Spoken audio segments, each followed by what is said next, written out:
फटाफट मत पड़ पंडित। चार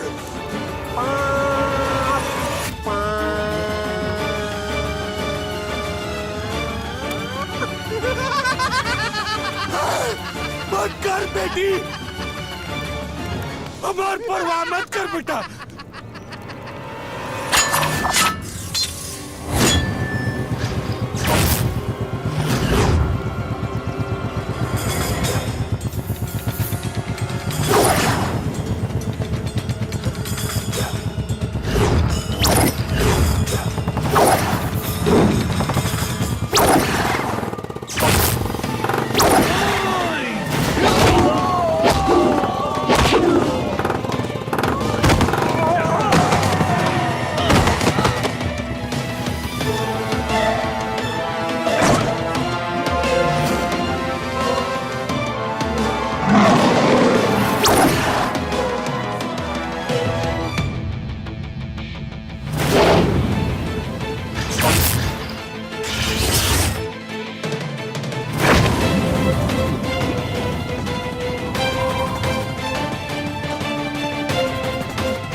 हसन कुकुर रे धोनी का मौत आ गए, दामाद आ गए हमार, और तू आस्तीन के सांप लोग के खैर नहीं खे।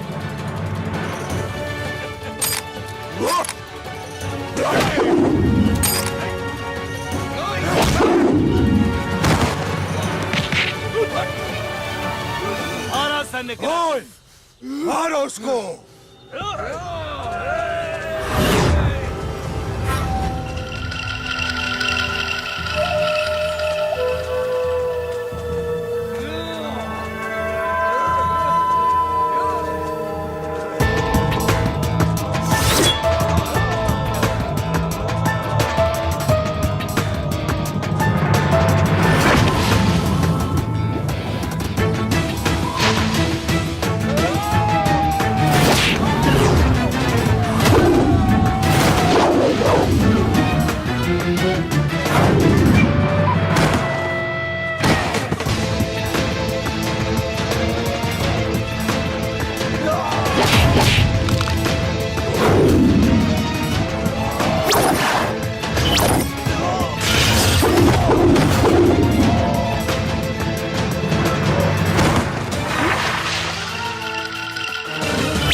कहले रहनी ना हमरा प्यार पे आ जाई तो सुनामी ला दे।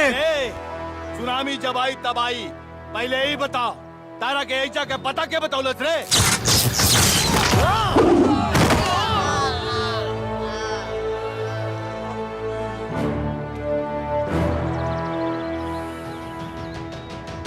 के तूफान, हौसला के उड़ान और मोहब्बत के परवान केहू के पाप के रुकला से भी ना रुके। और सुन,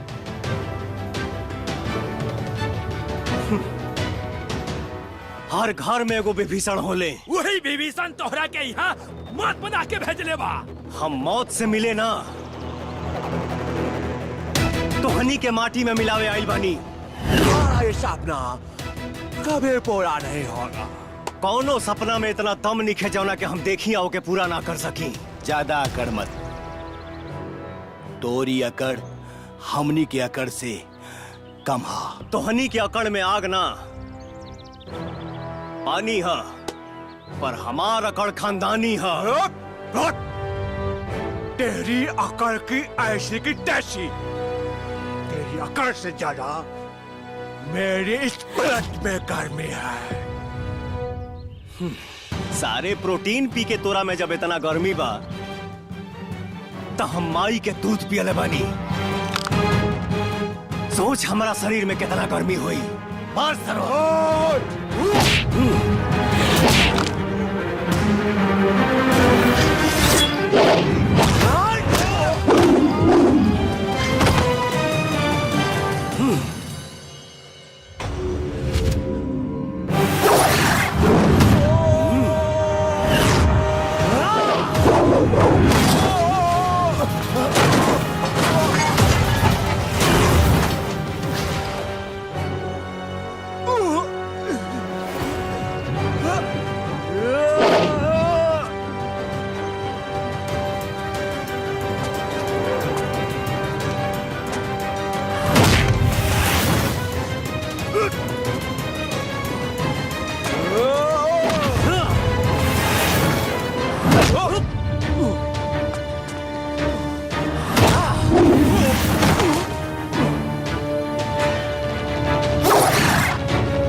जवान के बहुत पक्का बा।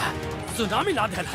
अरे हमनी के सुनामी में बह जाई जा, इससे पहले एक से साइन करा लिया जा प्रॉपर्टी पे। हाँ हाँ ले चला कोना में। हाँ चल।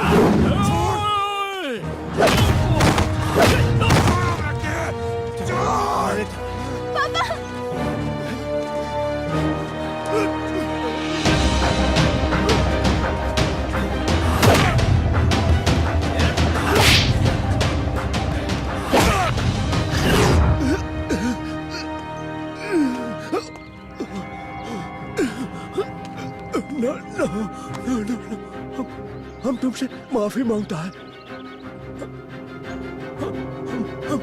हम लंदन से हल्दी लगवाने आया था। हल्दी पीने नहीं। बाय गॉड, सुना तुम्हारी किस्मत में है। हम लंदन जाएगा अब लूसी के पास। हाँ जल्दी भाग जा सारे, नहीं तो मार के भूसी निकाल दे।